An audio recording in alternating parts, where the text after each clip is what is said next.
Bonjour et bienvenue dans l'émission Parole de femmes. Nous sommes avec Virginie, nous parlons de la danse pendant toute la semaine. Et puis aujourd'hui, on va parler avec toi de la place de la danse dans l'église. Oui. Parce que on se pose quand même des questions. On en parlait avant les émissions. Est-ce qu'on doit regarder? Est-ce que c'est un spectacle? Parce que c'est quand même beau.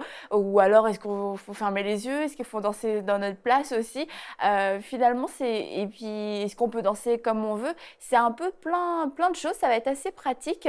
Mais pour voir quelle est la place de la danse dans l'église locale. Et puis, une des premières choses que je voudrais dire, et que tu vas peut-être confirmer, c'est que la danse, bien qu'étant initiée par Dieu et voulu par Dieu, comme tu l'as dit dans l'émission d'hier, c'est un ministère d'aide. Donc, ça doit aider la parole à être prêchée. Oui, tout à fait. Alors, c'est une très bonne question, encore une fois, Annabelle. Parce qu'effectivement, je rencontre beaucoup de pasteurs, de serviteurs de Dieu qui me disent oui, on accepte que le groupe des jeunes fasse une danse, on accepte que des sœurs qui ont à cœur la danse puissent danser de temps en temps, mais ça nous dérange, c'est pas forcément bien fait, et finalement, durant un culte, c'est plus un divertissement. Alors, en réalité, ce qui manque à ces danseurs-là, c'est de réaliser quel est l'appel de Dieu, ce que Dieu dit d'eux, ce que Dieu attend d'eux, afin que tout ça, ça puisse rentrer dans un cadre, dans un ordre, puisque le Seigneur est un Dieu d'ordre. Donc, il faut accepter aussi cet ordre-là, bien que nous soyons des artistes, entre guillemets, qu'on ait besoin de libérer le mouvement. Mais il faut quand même réaliser que dans le cadre de l'église locale, il y a besoin justement de se soumettre à une certaine façon de faire. Et hier, justement, je parlais donc de Exode 15, où on voit la façon dont Myriam a initié sa danse à la suite du cantique de son pasteur, entre guillemets, de Moïse. Et vraiment, il est important de réaliser que le danseur, c'est un lévite au même titre que les chantres et que les musiciens. Et que le danseur n'est pas là simplement pour exprimer son besoin d'adorateur. Voilà, il faut réussir à dépasser ça. Et justement, cela nous ramène à notre responsabilité en tant que lévite. Ce que le Seigneur veut, c'est qu'un lévite soit consacré. Pourquoi? Parce que sa tâche première, c'est d'être responsable de la qualité, si je puis dire, de la présence de Dieu dans le lieu où il officie. Le lévite, il est mis à part pour un service bien particulier. Et surtout, il est un expert dans l'art qui lui est donné d'exercer. Les lévites, vraiment, devaient être des experts, devaient connaître ce qu'ils faisaient. Ils savaient extrêmement bien jouer d'un instrument. Donc, il y a une vie de consécration, mais aussi une certaine exigence et spirituelle et technique par rapport à ce qu'il leur est donné de faire. C'est pas n'importe quoi, j'ai envie de danser d'un seul coup au milieu du message, je monte sur la scène et puis j'improvise. Absolument, parce que là on est dans une distraction. Mince. Là, on est dans une distraction et la danse c'est quand même quelque chose de sensible, et si ce n'est pas sanctifié, purifié et fait d'une façon ciblée, avec vraiment une conscience du danseur de ce qu'il est en train de faire, cela peut être voilà, un détournement de l'attention de l'audience sur ce que le Seigneur veut faire exactement. Donc, il faut réaliser que le lévite se soumet à son autorité. Et en plus, il se soumet bien entendu au Saint-Esprit, donc il faut vraiment avoir à cœur de déguiser son oreille à la voix de Dieu. Un danseur, c'est un prophète, il est capable de discerner à quel moment entamer tel type de rythmique, entamer tel type de dynamique, pour justement se souffler sur le feu du Saint-Esprit qui va permettre aussi aux pasteurs, aux personnes qui sont en train d'officier dans le ministère, de pouvoir se sentir bénis et soutenus. Et dans notre ministère, le pasteur David, qui vraiment... le pasteur David Goma de l'église CRC. Absolument, qui, ainsi que son épouse, pasteur Jocelyne Goma, souvent partagent le fait qu'ils sont vraiment au bénéfice du ministère de danse dans le cadre du CRC. Et lorsque nous sommes en train de danser avec la chorale qui chante derrière, les musiciens, on sent qu'on fait corps tous ensemble. Il n'y a pas un ministère qui supplante plus l'autre. On est vraiment dans cette harmonie, dans ce désir de servir. Le lévite, il sert. C'est important. On est là pour offrir, pour donner, pour attirer la présence de Dieu, pour avoir le souci des cœurs. Hein, voilà, Seigneur, voici ton peuple. Et ton peuple, il vient dans ta présence, il a un besoin. On n'est pas là pour montrer notre belle danse, montrer notre belle tenue. Hein, on n'est pas dans le cadre d'un spectacle dans l'église locale, on est dans le cadre du service. Donc c'est tous ensemble, on se met aussi au niveau de la compréhension du peuple. On est un pédagogue, hein, le Lévite c'est ça, c'est un pédagogue. Il est là pour expliquer au peuple, voilà, on va commencer par la louange, tous ensemble. On va faire en sorte, voilà, de réussir à susciter dans vos cœurs le désir de dire ce que Dieu a fait pour vous. Et au fur et à mesure, tous ensemble, on va réussir, on va avoir comme objectif de susciter dans vos cœurs maintenant la contemplation de la gloire de Dieu. Et tout ça dans nos gestes, dans notre façon de nous positionner, dans les chants qui vont aussi être dansés, on a à cœur d'amener le peuple à cette compréhension, d'attirer le peuple de plus en plus en profondeur dans la présence de Dieu afin que l'Esprit de Dieu puisse faire son travail. Donc, vraiment, le rôle premier, c'est quelle est notre responsabilité en tant que danseur. Nous ne sommes pas là pour nous servir nous-mêmes, pour passer un temps agréable. Pour nous. Voilà, ça c'est notre travail dans notre chambre, dans notre préparation. Voilà, dans notre vie chrétienne, mais lorsqu'on est dans le cadre du culte, le danseur est un lévite qui est soumis à ses autorités, qui est soumis à l'Esprit de Dieu, qui sait à quel moment il doit intervenir. Ça, ce sont même des choses que l'on peut organiser de façon très pratique avec ses responsables de l'Église. Voilà, comment ici ça va pouvoir s'articuler. Et puis, surtout être aussi à l'écoute des besoins des pasteurs. À quel moment souhaitez-vous que l'on intervienne? Tu ne t'imposes pas, toi, dans le cadre de ton église locale, tu ne t'imposes pas Absolument pour dire pas. Moi, je veux aller danser maintenant. C'est comme il y a un temps pour la louange, il y a un temps pour la prédication, il y a un temps pour… C'est ça. Mais je pense que c'est ça, il y a eu peut-être du désordre ou de l'incompréhension dans les églises. Exactement. Et je pense que c'est ça, on n'a pas compris c'était quoi le rôle de la danse et on a juste tout simplement mis de côté parce qu'il y a eu c'était juste un petit peu à n'importe quelle sauce, n'importe comment. C'est ça. J'en ai vu souvent dans les églises. Et en fait, ça ressemble à pas grand-chose. Voilà, et ça peut, ça non, dérange. mais c'est vrai. On peut même avoir une gêne parfois, parce que la personne se met à danser, n'a peut-être parfois pas la tenue appropriée, par exemple. Donc on est gêné, on voit que la personne commence un petit peu à se dévoiler, et puis on regarde, et puis on essaye de louer. Non, vraiment pas.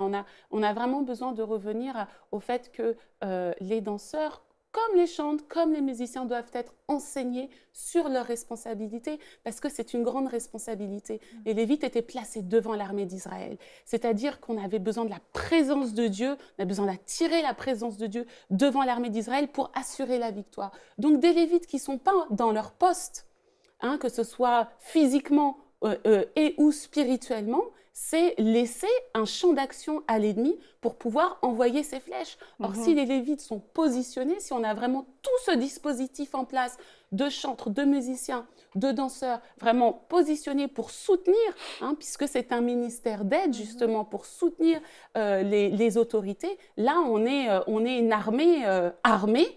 Et l'ennemi a vraiment très peu de champ d'action. On va regarder un petit extrait de la conférence Caradance. Oui. Tu peux peut-être en toucher deux mots. Donc la conférence Caradance, donc conférence internationale de danse liturgique, qui est organisée par le Centre du Réveil chrétien international. Et donc c'est une conférence sur 4 jours où on est vraiment en immersion dans les enseignements de la danse liturgique, et nous recevons des orateurs, des danseurs venus de diverses nations. C'est important d'avoir ces diverses nations représentées pour justement un impact mondial, spirituel, pour que chaque nation puisse être au bénéfice de cette adoration, et chaque intervenant arrive aussi avec ce qu'il a reçu de Dieu, de la danse aussi avec sa diversité culturelle. C'est important de respecter ça aussi. Chacun a quelque chose de particulier qu'il a reçu de Dieu. On ne peut pas plaquer un modèle de danse. On a besoin de comprendre que le Seigneur a sa façon de danser à lui. Il a son mouvement. Et on doit être ouvert à ça, apprendre à désapprendre ce que la culture de nos pays ont voulu nous donner et pouvoir s'enrichir tous de notre diversité. Donc Caradance, ce sont vraiment des moments extrêmement forts. On a vraiment un peuple qui vient nombreux de pays très divers pour pouvoir être en immersion pendant 4 jours dans ces enseignements, dans ces célébrations de danse. Et on voit que le Saint-Esprit a une grande liberté de mouvement. Hein. L'Esprit de Dieu doit certainement se reconnaître dans notre mouvement. Il y a plein de danseurs, tout le monde danse tout le temps ou... Comment? Tout le monde danse tout le temps pendant la conférence. On a des temps d'enseignement biblique où là, effectivement, ce sont des sessions plénières. On a besoin d'entendre la parole. Et puis, on a des temps donc, de célébration par la danse, donc toujours accompagné des chantres, des musiciens, mais aussi de la parole. Et là, ce qui est vraiment formidable, c'est de pouvoir réaliser comment des temps de ministère, des temps de guérison, des temps de délivrance, des temps d'adoration, de contemplation de la gloire de Dieu sont impulsés par la danse d'un danseur et la façon dont on arrive à rentrer en profondeur dans tout ce que le Seigneur a besoin de déverser sur nous par le biais justement du mouvement. Ok, on va regarder ces petits extraits sur un chant de Carrie Job. Oui. Donc regardez ça puis appréciez.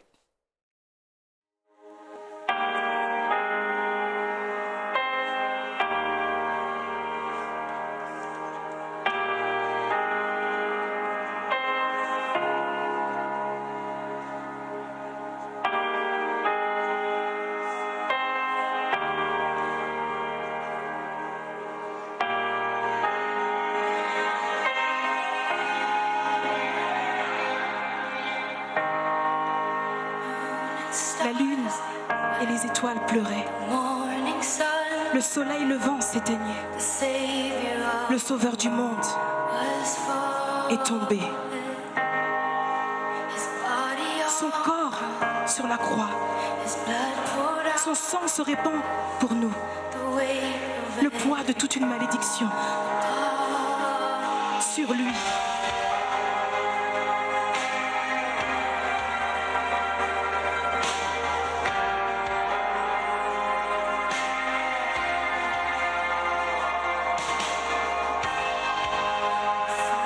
Son dernier souffle a été rendu. Alors que le ciel s'est détourné, le Fils de Dieu a été plongé dans les ténèbres. Un combat dans le tombeau. La guerre contre la mort s'est déclarée. Le pouvoir de l'enfer brisé à jamais. Le sol s'est mis à trembler. La pierre a été roulée. Son amour parfait n'a pas pu être vaincu. Maintenant mort, où est ton aiguillon? Notre roi ressuscité t'a terrassé. Tu es vaincu. À jamais, il est glorifié. À jamais, il est élevé. À jamais, il est ressuscité. Il est vivant. Il est vivant. Le sol s'est mis à trembler. La pierre a été roulée. Son amour parfait n'a pu être vaincu. Maintenant mort, où est ton aiguillon? Notre roi ressuscité t'a terrassé. Tu es vaincu. Est-ce que tu voulais transmettre un message spécial au travers de cette danse? Oui, alors donc dans cette vidéo, il s'agit d'une chorégraphie, donc de la compagnie Total Praise Dance, dont je suis responsable et chorégraphe depuis de nombreuses années. Et dans cette chorégraphie, effectivement, l'objectif de la chorégraphie, c'était de révéler la puissance de la résurrection du Seigneur. Et l'importance de réaliser que cette résurrection a déjà eu lieu, mais par son retour, le Seigneur nous rappelle qu'effectivement, il va revenir, donc nous devons être réveillés, nous devons être alertes. Donc, nous avions cet objectif-là, vraiment dans le cœur au moment de danser, et chacun des mouvements, la façon dont je vais créer, la façon dont je vais mettre bout à bout les mouvements, cette mise en scène, c'est vraiment avec ce focus, cette intention de réussir à atteindre cet objectif. Ce que le peuple de Dieu doit comprendre, c'est ça, la puissance de la résurrection. Et avec tous les danseurs, nous sommes nourris en fait de la même impulsion, du même désir. C'est très important de se positionner toujours de façon ciblée. Et tu pries pour avoir des mouvements particuliers, pour avoir une inspiration? Oui. C'est comme ça. Bah non, mais quand on voit la danse, on a l'impression que c'est tellement naturel. Hein? Voilà, tellement naturel que facile, tu vois, quasiment, mais il y a une inspiration même toi, tu serais divine. capable de le faire. Ouais. Mais il y a vraiment une inspiration divine derrière chaque mouvement pour exprimer quelque chose de profond, en fait, que tu n'as pas besoin d'exprimer avec tes mots et que juste les gens vont le savoir dans leur cœur juste en vous voyant danser. Oui, effectivement. Il y a beaucoup de gens qui disent « oui, je danse par l'esprit, ça vient, ça jaillit tout seul ».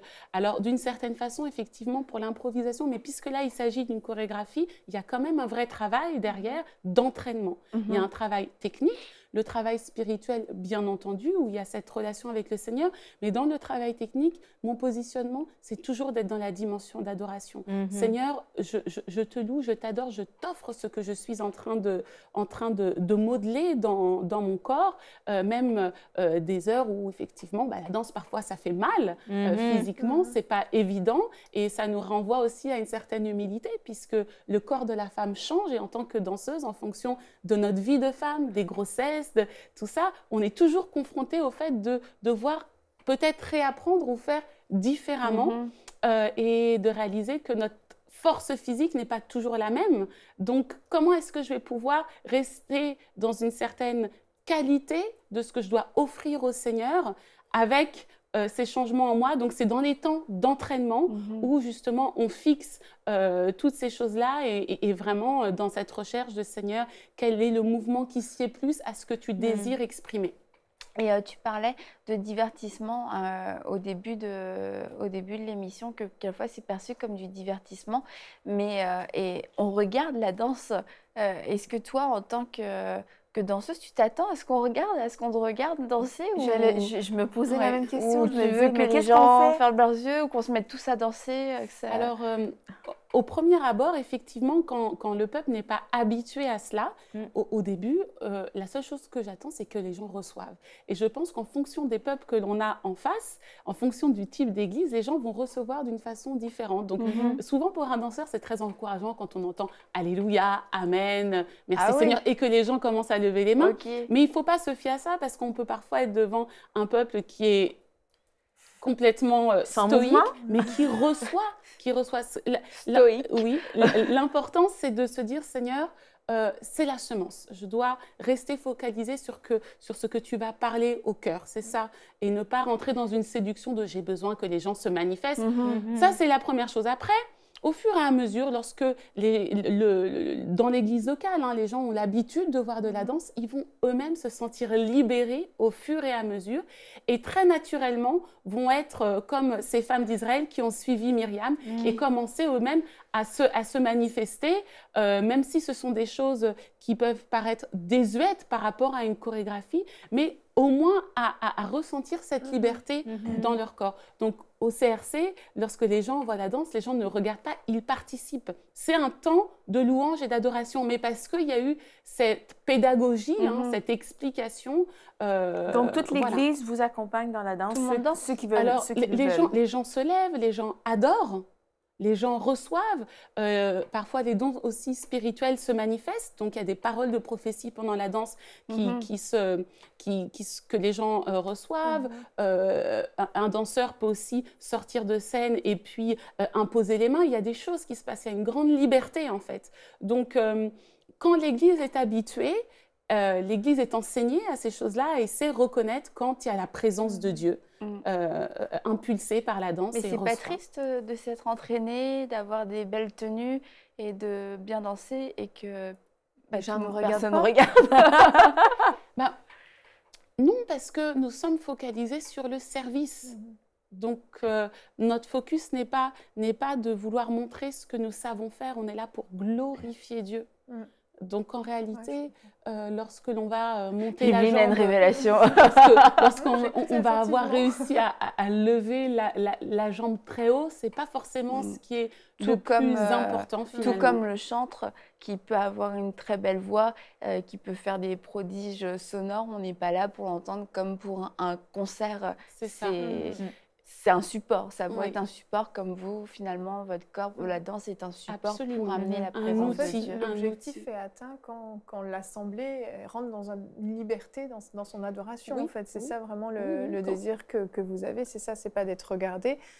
Mais le fait, peut-être pour ceux qui ne sont pas encore entrés dans cette liberté, dans l'adoration, le fait de vous voir adorer par le mouvement, peut les pousser, eux, à juste à lever les mains et à être libres dans leur corps, en fait. C'est ça. Souvent, je dis aux étudiants, avant même de danser, que souhaites-tu susciter dans le cœur du peuple qui va te regarder? Parce que c'est ça notre objectif. Ce n'est pas forcément moi, mon cœur, ce que moi je veux vivre comme moment.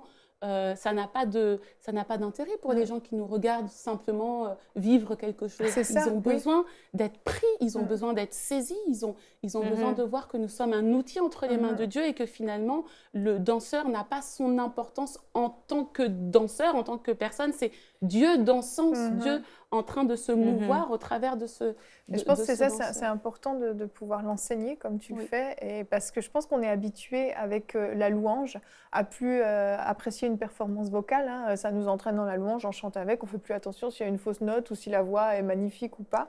Mais avec les danseurs, comme on n'est pas habitué à ça encore, c'est important d'enseigner pour que les gens sachent comment réagir et ne pas avoir l'impression d'être devant un spectacle, parce que c'est beau au fond ce que vous faites, c'est beau, donc c'est agréable à regarder, mais il faut comprendre qu'au fond c'est juste pour nous donner cette impulsion, comme tu disais, pour rentrer dans la présence de Dieu, rentrer dans cette liberté. Je pense que c'est une habitude aussi. Hein, oui, certainement. Et puis ça nous renvoie à la responsabilité du danseur lui-même. C'est vraiment lié à ça. Et à chaque cadre convient aussi une façon de danser. La chorégraphie ne va peut-être pas forcément convenir dans le cadre d'une soirée de louange et d'adoration où on a besoin d'une plus grande liberté.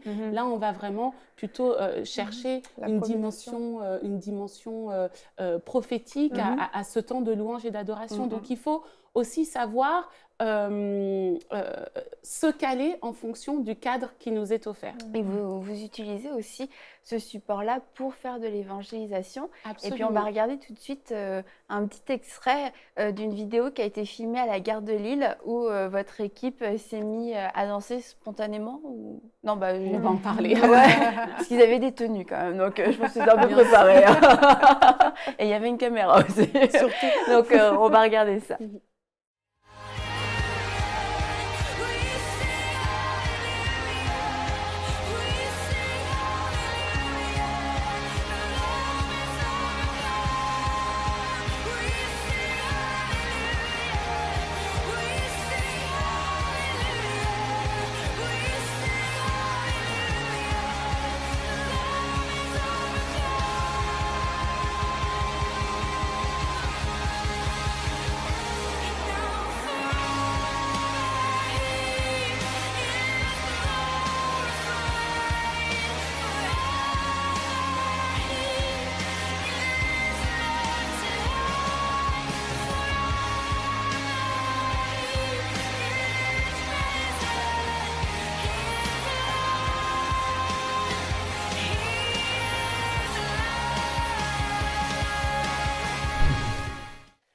Voilà, donc il s'agissait en fait de nos élèves en 4e année, donc de l'EFDL à Paris, puisque nous avons l'EFDL Martinique, l'EFDL Lille et l'EFDL Paris. Là, il s'agissait des élèves de 4e année de l'EFDL Paris. Et en 4e année, ils doivent vraiment réfléchir en fait à porter du fruit par rapport à ce qu'ils ont reçu de la formation. Donc, ils ont eu en 3e année des stages de mise en pratique concernant certains points précis, certains thèmes précis, et notamment violemment l'évangélisation. Et là, en 4e année, ils sont envoyés en mission. Et il s'agissait d'une mission qui nous a été permise par la SNCF, qui a demandé justement du gospel et de la danse liturgique. Super. Parce que les gens commencent aussi à comprendre que la danse liturgique, c'est aussi une danse intéressante d'un point de vue artistique et qui a le droit d'avoir toute sa place dans le paysage artistique, culturel francophone. Et donc, les élèves ont préparé avec le Seigneur, ensemble, donc ce temps d'évangélisation qui était vraiment comme un happening, comme ça, posé en plein milieu de la gare, et de réfléchir aussi à quelles étaient vraiment les stratégies à adopter pour réussir à capter les cœurs dans une gare où les gens sont vraiment là pour toute autre chose que de regarder de la danse, surtout après les attentats de novembre. Voilà. Wow. Donc on était vraiment dans cette disposition de Seigneur où on est là pour amener la vie. Il faut ramener la vie absolument là où les gens passent, là où les gens sont pressés, là où les gens aussi sont meurtris parce qu'il y a eu vraiment une atmosphère de mort en France. Donc on avait besoin d'imposer Christ là où on pouvait ne pas s'attendre de le voir jaillir, et les élèves se sont positionnés Puis on voit qu'ils prennent une jeune fille qui était vraiment pleine d'entrain et ils la prennent pour danser avec eux, et elle est super contente, elle est super joyeuse. Je trouvais ça vraiment génial. Comme, et finalement, les gens qui regardaient étaient tous très différents les uns des autres, mais on voit un intérêt. Oui, totalement. Vraiment, les gens se sont arrêtés. Il y en a qui filmaient. Oui, il n'y avait pas juste 2-3 personnes. On voit, il y a quand même un petit attroupement. Les gens sont attirés par la vie, quoi qu'il en soit. C'est ça. Et puis, la danse fait partie aujourd'hui de la culture, fait partie de la vie de plein de gens, qu'on le pratique ou qu'on ne le pratique pas. On voit des gens danser un peu partout. C'est un art et beaucoup de gens l'apprécient, et c'est important de reconquérir ce mouvement dont tu parlais pour annoncer le message de l'évangile, pour transmettre le message de vie. Et ça, je trouve ça vraiment formidable. Et puis en plus, ils sont courageux parce qu'ils se roulaient par terre dans la gare. Je trouvais ça, je me suis dit, quel don de soi.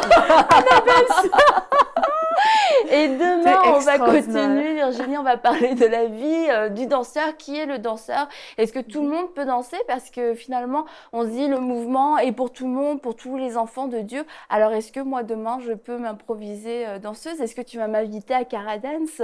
On en reparle demain. Suspense. On va voir, qui peut danser. Et puis, quelle est la vie du danseur? Tu en as peu parlé par rapport à la consécration. Donc, si vous êtes impliqué, si vous sentez un appel par rapport à la danse, vraiment, je vous encourage à suivre cette émission de demain. Et si vous n'en avez pas, suivez-la aussi. On vous dit à demain pour une prochaine émission de Paroles de Femmes. Envoyez-nous votre témoignage à paroledefemmes@enseigne-moi.com.